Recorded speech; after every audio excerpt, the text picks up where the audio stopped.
Salam, selamat pagi. Bapak Ibu Saudara-saudara yang dikasihi oleh Tuhan, mari kita mengawali hari ini dengan penuh sukacita, membaca dan merenungkan firman Tuhan. Mari kita berdoa. Urapi hati dan pikiran kami ya Allah ketika kami hendak membaca dan merenungkan firman-Mu. Berikan kami hikmat untuk mengerti. Di dalam nama Tuhan Yesus Kristus kami berdoa. Amin. Bapak Ibu Saudara-saudara, ayat firman Tuhan yang menjadi dasar renungan kita terdapat di dalam kitab Daniel pasal 4 ayat yang ke-17. Demikian firman Tuhan. Keputusan ini adalah oleh perintah para penjaga, dan keputusan ini adalah oleh perkataan orang-orang kudus, supaya orang-orang yang hidup tahu bahwa yang Maha Tinggi berkuasa atas kerajaan manusia dan memberikannya kepada siapa yang dikehendakinya. Bahkan dia mendirikan di atasnya orang-orang yang paling hina. Bapak Ibu Saudara-saudara, dari ayat firman Tuhan ini saya mau mengambil sebuah tema pembahasan, judul supaya orang-orang hidup tahu Allah berkuasa. Bapak Ibu Saudara-saudara yang dikasihi oleh Tuhan, hidup di dunia ini seringkali membuat kita terfokus kepada apa yang kita lihat, seperti kekuasaan, seperti kekuatan, seperti prestasi manusia yang hebat dan luar biasa.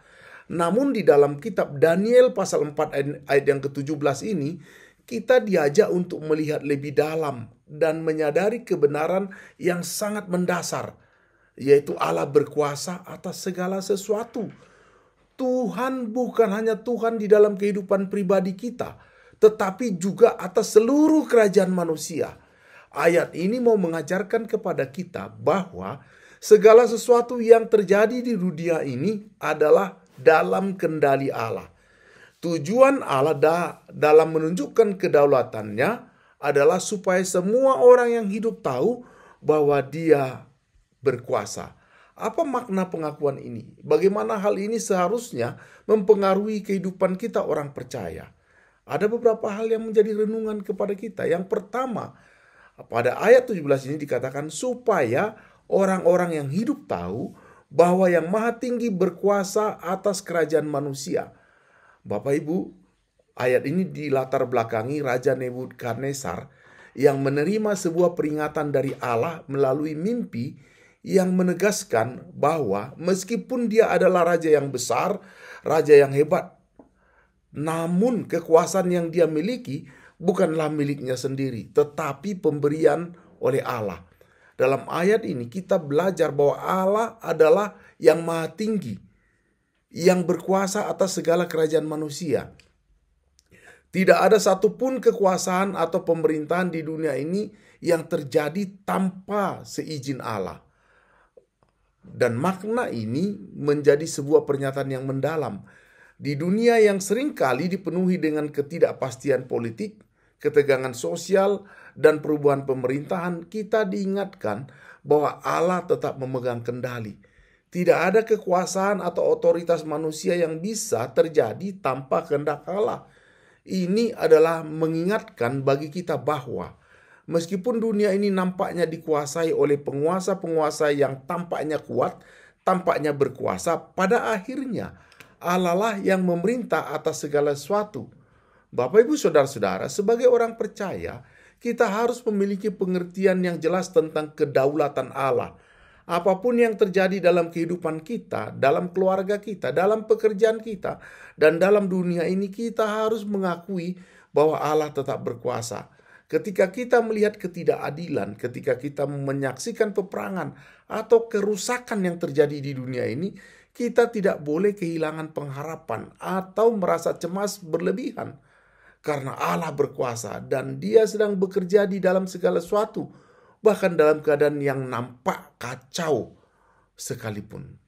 Itu yang menjadi renungan pertama. Yang kedua, pada ayat yang ke-17 dikatakan, dan memberikannya kepada siapa yang dikehendakinya, bahkan Dia mendirikan di atasnya orang yang paling hina. Dari ayat ini mau menunjukkan bahwa Allah adalah yang menentukan siapa yang memerintah. Kerajaan dan pemerintahan yang ada, baik itu kerajaan atau pemerintahan yang besar maupun kecil, adalah hasil dari keputusan Allah. Bahkan orang yang nampaknya tidak layak atau tidak dihargai menurut pandangan manusia bisa diangkat oleh Allah untuk menjadi memimpin. Ini mau mengingatkan kita bahwa ukuran-ukuran manusia tentang siapa yang layak, siapa yang tidak layak untuk menjadi pemimpin seringkali sangat berbeda dengan keputusan Allah. Ini juga mencerminkan bahwa Allah tidak terikat pada standar duniawi ketika untuk memilih seorang pemimpin. Dia bisa saja mengangkat orang yang paling hina, lemah, dan tak terduga, dan menggunakannya untuk tujuan maksud, rencana, dan kehendak Allah. Ini adalah sesuatu misteri ilahi yang menunjukkan bahwa kekuasaan Allah tidak tergantung pada kriteria manusia. Allah memilih dan memberikan kekuasaan sesuai dengan kehendaknya, bukan karena kekuatan ataupun bukan karena kecerdasan seseorang.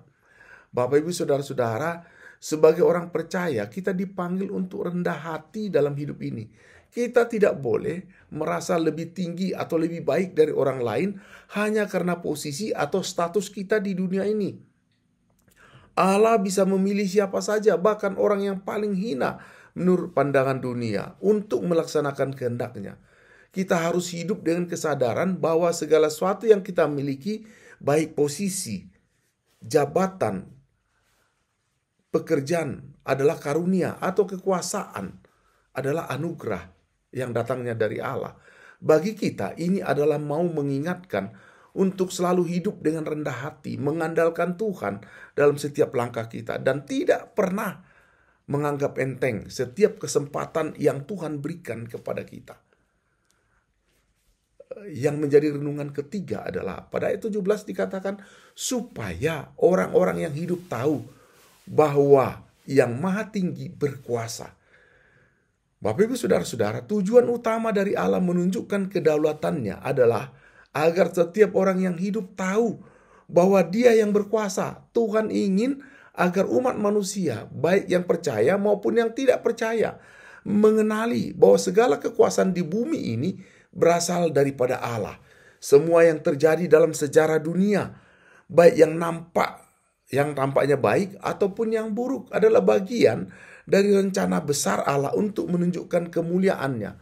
Allah menginginkan agar kita hidup dengan kesadaran penuh akan kuasa Allah. Ketika kita melihat pemimpin-pemimpin yang nampaknya kuat, tampak berkuasa, kita harus ingat pada akhirnya semua kekuasaan berasal dari Allah. Ini adalah mengingatkan kepada kita bahwa hidup kita bukan milik kita sendiri, tetapi milik Allah yang berkuasa atas segala sesuatu. Bapak, Ibu, saudara-saudara, bagi orang percaya, ini adalah tantangan untuk hidup dengan kesadaran bahwa kita harus menjadi saksi dari kuasa Allah. Kita tidak hanya sekedar percaya pada kedaulatan Allah dalam hati kita, tetapi kita harus hidup dengan cara yang menyatakan kedaulatannya kepada dunia. Dalam pekerjaan kita, dalam hubungan kita, dalam segala aktivitas kita. Kita dipanggil untuk menjadi bukti bahwa Allah berkuasa, bahwa kita hidup dengan tujuan untuk memuliakan nama Allah.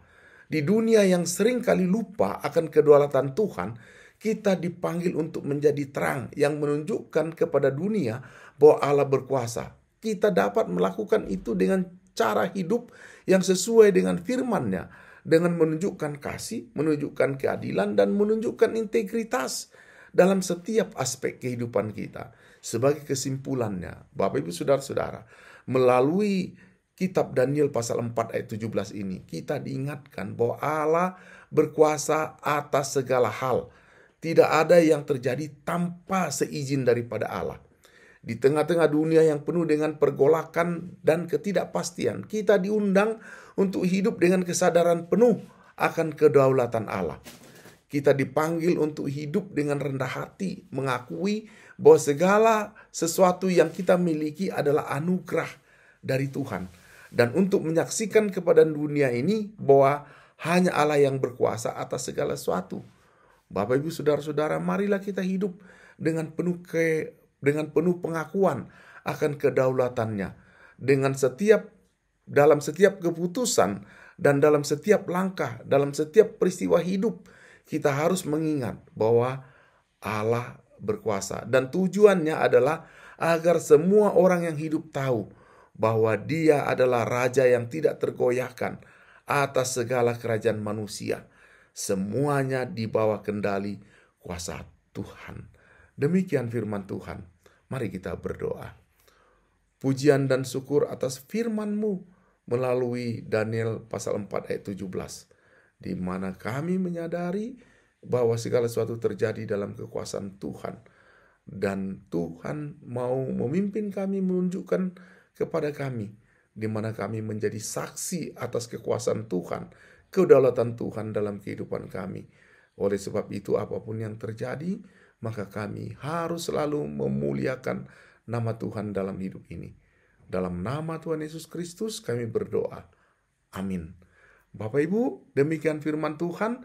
Tetap semangat dalam hidup ini, tetap bersuka cita, dan tetap percaya bahwa Tuhan hadir memimpin dan menyertai saudara. Terima kasih, salam, Tuhan memberkati. Amin.